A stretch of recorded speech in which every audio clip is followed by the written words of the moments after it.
Halo pemirsa Gia TV, jumpa lagi bersama saya Egit Hafsari dan di sini ada Babe Haikal Hasan. Gimana kabarnya, sehat Be? Alhamdulillah, ini lagi pakai pakaian haji karena ingin merasakan yang saya nggak sempet haji tahun ini. Jadi ingin merasakan suasana haji sahabat-sahabat dan keluarga yang ada di sana. Wah iya, pastinya banyak ya kerabat sahabat. Gimana kabarnya kerabat sahabat di sana Be yang lagi haji? Alhamdulillah sampai saat ini nggak ada keluhan dan mudah-mudahan sampai akhir nanti nggak ada keluhan apa-apa. Mungkin yang sedikit dikeluhkan itu adalah kualitas makanan sih. Oh gitu, kenapa makanannya? Ya cuman nasi kuning sama apa namanya beberapa lauk yang sangat kurang layak lah. Tapi itu menurut saya sih sangat individualis ya. Ada yang biasa makan begitu nggak apa-apa, ada yang merasa makan begitu kurang. Tapi harusnya kalau jatahnya satu piring itu 20 real, kayaknya nggak begitu deh makanannya. Atau satu piring 15 real bahkan nggak kayak begitu sih ya. Nah itu aja sih keluhannya sih. Nggak yang lain biasa-biasa aja. Semoga nanti nggak ada keluhan lain. Amin, mudah-mudahan. Katanya di sana mesti sabar. Iya. Dibohongin sabar. Aduh, jangan gitu dong Be. Di sana suhunya lagi berapa Be? Suhunya berkisar di atas antara 38, 39, 40 sampai 42. Itu cukup nyaman Oh, atau sangat panas. banget? Sangat panas. Sangat panas. Yang ideal kan ya 30-an Ya. Sangat panas, sangat panas. Panas banget ya, tapi sehat walafiat ya Be. Alhamdulillah, ya itu karena disiplin. Pemerintah kan memberikan obat-obatan, vitamin, Ya. menyarankan air putih jangan sampai lepas, apalagi di sana tempatnya air yang paling sehat di dunia, air zam-zam. Jadi harus terus saja minum ya. Kalau di sini kita minum FOS, di sana minum zam-zam. Iklan. Ini di antara sahabat dan juga kerabat Babe ada nggak yang masuk ke kategori lansia? Ada banyak, cukup banyak saudara-saudara, family, maupun ini jauh maupun family yang dekat tergolong lansia dan alhamdulillah mendapatkan perhatian khusus. Pemerintah Saudi Arabia sejak raja yang sekarang yaitu Muhammad bin Salman sangat memperhatikan itu. Saya kagum dengan pendahulunya dan pendahulunya lagi yang tidak mau dipanggil raja tapi dipanggil oleh masyarakat julukannya Khadimul Haramain, pembantu dua tanah suci. Nah, itu sampai saat ini dilanjutkan oleh MBS ya Muhammad bin Salman sangat mewujudkan kata-kata itu, betul-betul jamaah merasa terbantukan lah gitu ya, merasa fasilitasnya lebih baik. Dan saya kan 1 tahun kan bisa 2-3 kali kan ya. Jadi saya melihat gitu, memperhatikan dan melihat makin hari makin bagus lah gitu ya tempatnya, pelayanannya, lokasinya gitu ya. Insyaallah.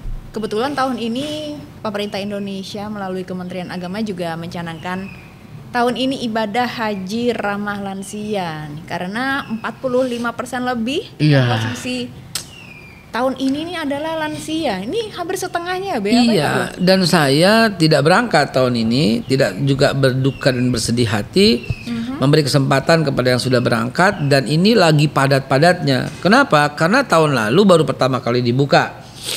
Dan sedikit yang berangkat karena baru lepas daripada Covid.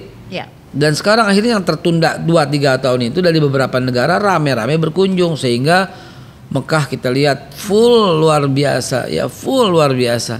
Dan ini membuat kenyamanan jadi berkurang ya, dan membuat tingkat kedisiplinan juga jadi berkurang karena begitu banyaknya orang. Saya lihat mungkin di TikTok ya rame sekali itu orang yang protes karena nggak bisa masuk ke dalam masjid. Nah ini pelajaran buat kita semua gitu ya. Anda nggak mestinya lebih cekatan, lebih cepat, lebih teliti dalam kenapa nggak boleh masuk, kenapa sholatnya di luar. Karena di dalam udah penuh begitu loh. Kan ada layar di sana. Ada layar di sana. Oh, penuh. Kalau udah penuh, pasti tuh askar-askar, polisi-polisi itu menutup pintu dan Anda sholat di luar. Kenapa? Ya karena Anda kurang cepet aja. Gitu. Bayang nggak ya kalau yang di situ tuh lansia-lansia yang udah sepuh gitu? Ya itulah, pergilah haji semasa muda, ya. Lalu gimana masa muda duitnya belum cukup, nabunglah lebih awal. Kalau uang cukup belum tentu masa antrinya. Nah itulah yang perlu diperbaiki di negara ini, ya. Nah, gimana dong? Membuat masa tunggu tuh semakin lama karena ada unsur unsur dana talangan.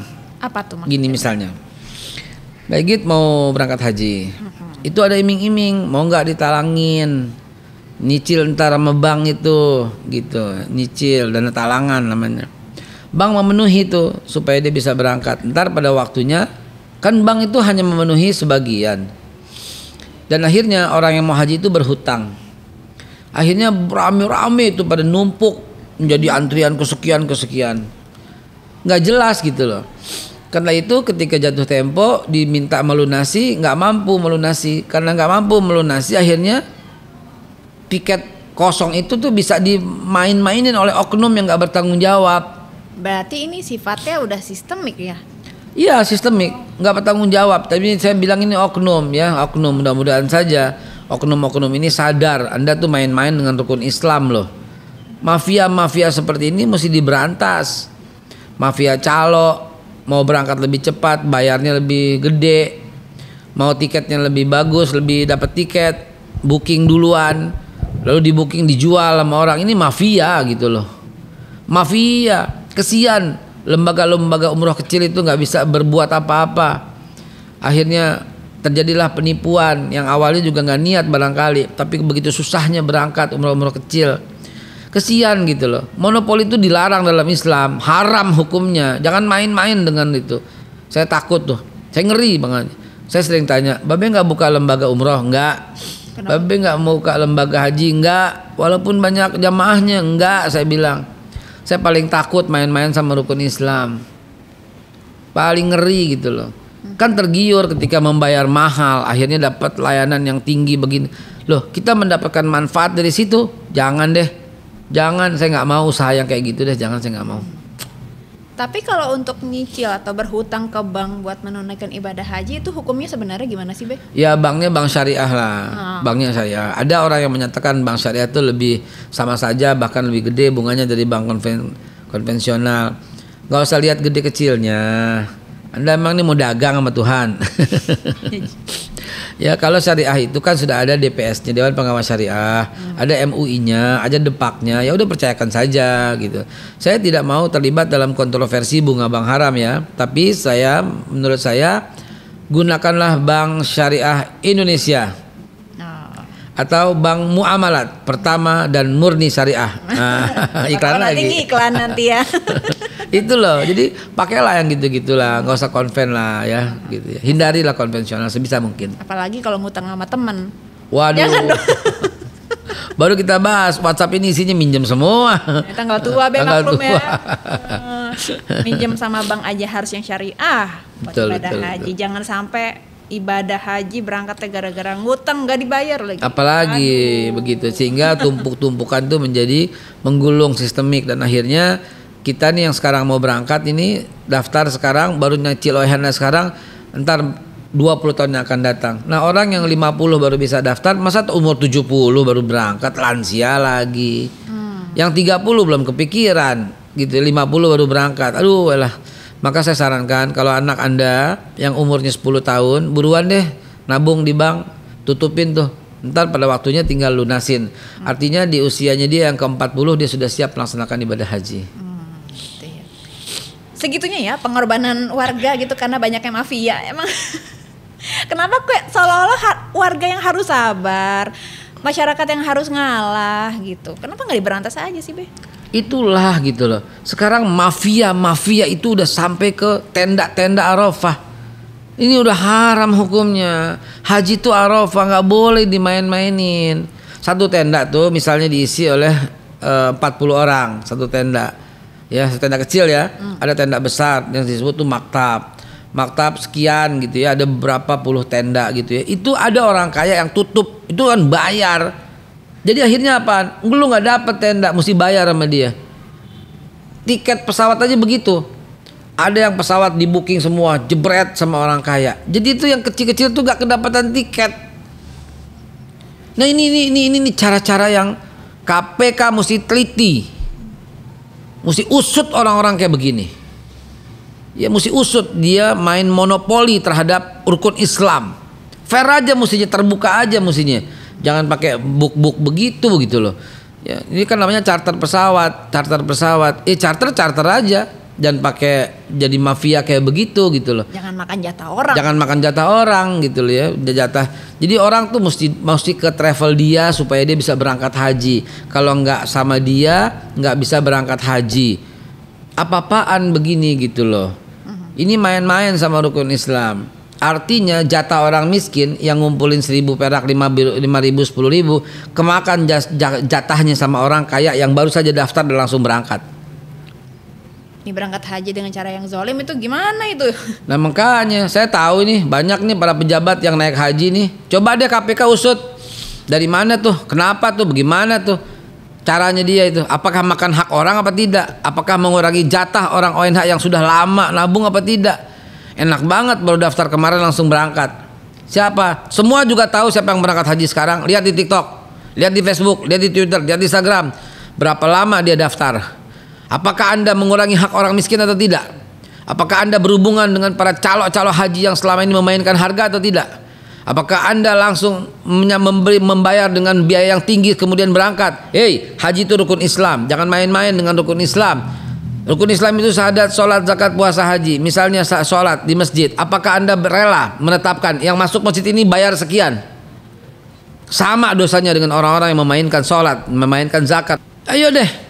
Coba jujur-jujuran gitu loh. Coba berani nggak? Saya tuh, tadi Mbak Egit menyatakan Mbak nggak berangkat. Saya tuh bisa berangkat tapi saya tahu diri aja gitu loh. Ini ada visa nih, furoda nih gitu ya. Saya kan mengurangi jatah orang gitu ya. Dan furoda itu apa benar diberikan kepada, itu kan namanya kan undangan. Anda kan nggak diundang, Anda kan membayar. Apa rela melakukan haji dengan cara menipu seperti itu? Yang namanya furoda itu visa undangan, bukan visa yang dibayar lebih mahal sehingga menghajikan orang-orang kaya. Kalau cuman orang kaya mudah berangkat haji, orang miskin susah berangkat haji, padahal dua-duanya udah lunas, maka ada jatah orang miskin yang dipakai oleh jatah orang kaya. Dan orang-orang haji yang begini mau mabrur, wassalam. Siapa yang berangkat haji tahun ini yang langsung berangkat? Anda bisa lihat di Facebook, Twitter, Instagram siapa. Kok jadi galak gini kita ya? Karena memang emosi gitu ya. Saja yang muda-muda harus ngantrinya tuh waduh berpuluh-puluh tahun. Ya itu tadi yang saya bilang. Kenapa kesannya malah warga yang punya hak yang harus sabar, yang harus mengalah. Jadi catatan Mabes soal penyelenggaraan haji selanjutnya gimana nih? Nomor 1, hapus mafia. Gampang kok trace-nya. Siapa sih yang selama ini menjadi ukuran barometer gitu loh ya? Siapa sih yang menjadi penguasa visa furoda gitu loh ya. Yang ada juga keterkaitan antara mafia sini dengan mafia sana gitu ya. Sebagai Menteri Agama yang saya hormati, sahabat saya, guru saya, semua jajaran di Kementerian Agama, termasuk sahabat saya Gus Yakut, saya mensupport Bapak sebagai orang yang sangat bijak untuk memberantas mafia haji ini dengan cara apa? Mafia Arafah, mafia tenda.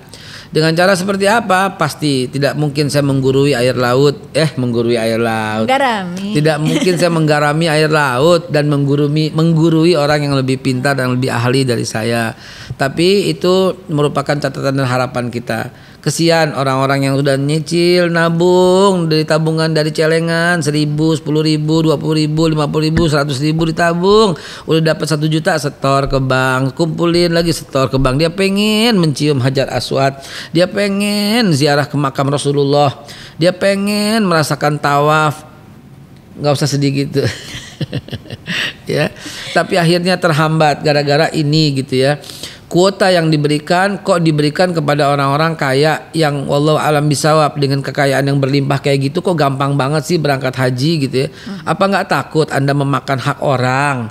Hentikanlah saudaraku, jangan main-main dengan haji, jangan main-main dengan wukuf, dengan tawaf, dengan sa'i, jangan main-main dengan Arafah, jangan main-main dengan jamarat. Haji itu adalah rukun Islam yang kedudukannya sama dengan syahadat, sholat, zakat, dan puasa. Itu pesan saya. Di mana ada mafia pasti ada penipuan. Sampai sekarang kok tapi masih banyak aja gitu yang ketipu sama agen-agen perjalanan umroh, haji gitu. Ada nggak nih tips buat pemirsa Gaya TV supaya gak ketipu lagi sama oknum-oknum agen bandel? Salah satu penyebab kejahatan itu kan peluang. Dan salah satunya itu juga ya karena tergoda dengan kebutuhan ya. Awalnya sih nggak niat nipu, tapi begitu duitnya banyak dan mengasyikkan, akhirnya menjadi unsur penipuan, apalagi makin sulit untuk keberangkatannya. Nah, saran saya supaya Anda nggak tertipu lagi, satu, jangan pernah percayakan kepada lembaga umroh yang tidak jelas, yang menerima duit tunai, yang bawa lari dan sebagainya. Cek lembaga umrohnya terdaftar atau tidak. Cek di kantor tuh gampang, PT-nya apa, langsung bisa online ngecek PT-nya, betul nggak gedungnya di situ, alamatnya di situ, pemiliknya itu bener nggak rekening banknya, bank accountnya itu dia punya atas nama perusahaan bukan nama pribadi, bener nggak, itu semua gampang kok dicek, yang penting teliti. Yang kedua, track recordnya gitu, track recordnya itu ada siapa tokoh yang menjamin. Kalau ibadah haji umroh itu kan pasti ada manasik, pasti ada tokohnya, siapa tokohnya ini gitu. Nah, itu juga bisa menjadi patokan dan acuan. Nah, terlebih lagi setiap orang yang sudah melunasi, dia akan mendapatkan tanda terima, dia akan mendapatkan tiket, dia akan mendapatkan visa dan sebagainya. Dan itu harus menjadi pegangan Anda. Kalau Anda sudah bayar lunas tapi di paspor nggak ada visa, tiketnya juga nggak dikasih. Nah, itu satu indikasi gitu, indikasi yang sangat kuat tuh untuk kemungkinan bisa diselewengkan. Jadi ketelitian jamaah sangat dituntut gitu. Oke, terakhir nih Be, ada nggak pesan buat pemirsa Gaya TV yang mungkin nih lagi menyaksikan kita di tanah suci? Doakan kami semua agar kita semua bisa menyusul indahnya menunaikan rukun Islam. Doakan bangsa ini agar selalu tercipta kerukunan, persatuan, kedamaian. Doakan juga para rakyat, terutama para pemimpin kita, semoga mereka semua peduli dan sayang kepada rakyatnya. Dan doakan pula orang-orang kecil supaya mereka bisa menghormati pemimpinnya, berlaku sabar atas segala ujian yang ada dalam negeri, karena kejadian ini bukan kita inginkan. Berdoa di sana, insya Allah kalau rame-rame berdoa, maka Allah Subhanahu wa taala, Tuhan yang Maha Kuasa, akan mengabulkan doa itu dan membuat Indonesia menjadi bangsa yang bersatu, berdaulat, adil dan makmur sesuai dengan amanah Pancasila, yaitu keadilan sosial bagi seluruh rakyat Indonesia. Amin untuk doanya Be. Ayo pemirsa Gaya TV juga kita aminin bareng-bareng ya. Terima kasih Be untuk doa-doa baiknya dan juga tips-tipsnya ya buat pemirsa Gaya TV, dan juga evaluasi supaya penyelenggaraan ibadah haji lebih baik ke depannya. Dengan demikian saya Egit Hapsari pamit undur diri beserta narasumber kita pada episode kali ini, Babe Haikal Hasan. Sehat-sehat ya Be ya. Sehat selalu. Semoga juga tahun depan ada kesempatan untuk berangkat haji. Amin ya rabbal alamin. Amin ya rabbal alamin. Salam Gaya TV untuk persatuan, kesatuan dan kedaulatan bangsa. Merdeka.